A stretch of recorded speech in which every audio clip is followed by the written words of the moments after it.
చిన్న ఉద్యోగస్తులు 10,000, 15,000, 20,000 రూపాయల కుటుంబంతో పోషించుకునే వాళ్ళు ఈ ఆటోలోని వెళ్ళడం అనేది సాధ్యం కాదు. పబ్లిక్ ట్రాన్స్పోర్టే వాడుకోవాలి.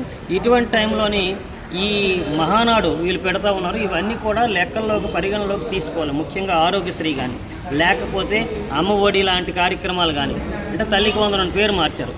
ఏది మార్చినప్పటికీ అన్నిటికన్నా ముఖ్యంగా ఆరోగ్యము, విద్య, ఈ రెండింటి మీద కాన్సన్ట్రేషన్ అనేది ప్రభుత్వంలో తగ్గింది. అయితే ప్రజలు కూడా దీనికి అలవాటు పడుతూ ఉన్నారు. వాళ్ళకి పథకాలు ఇచ్చేస్తారు, ప్రభుత్వం బాధ్యత విస్మరించినా పర్వాలేదని. దానికి ఎగ్జాంపులే మనకి కేరళ కానీ తమిళనాడు కానీ తెలుస్తుంది. తమిళనాడు అనేది దేశంలోనే నెంబర్ 1 ఆరోగ్యం, 2వ ప్లేస్లో ఉంది కేరళ. అలాగే కేరళ విద్యలో దేశంలో నెంబర్ 1, 2వ ప్లేసు తమిళనాడు.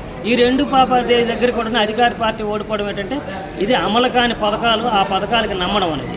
ఎప్పటికైనా తెలుగుదేశం అనేది నేను వచ్చిన తర్వాత అభివృద్ధి చేసి ఈ రాష్ట్రానికి ఇన్కమ్ పెంచి ఈ రాష్ట్రాన్ని నేను బయటపడేస్తానని చెప్పిన, నాకు అపారమైన 40 సంవత్సరాల అనుభవం ఉందని చెప్పిన వ్యక్తి అక్కడ ఏ విధంగా బయటపడేశాడంటే ఒక్క పరిశ్రమ రాలేదు, ఉన్న పరిశ్రమలు పోయాయి. అంతేకాకుండా కార్మిక చట్టాల్లో మొదట మార్పు చేసింది ఆంధ్రప్రదేశ్.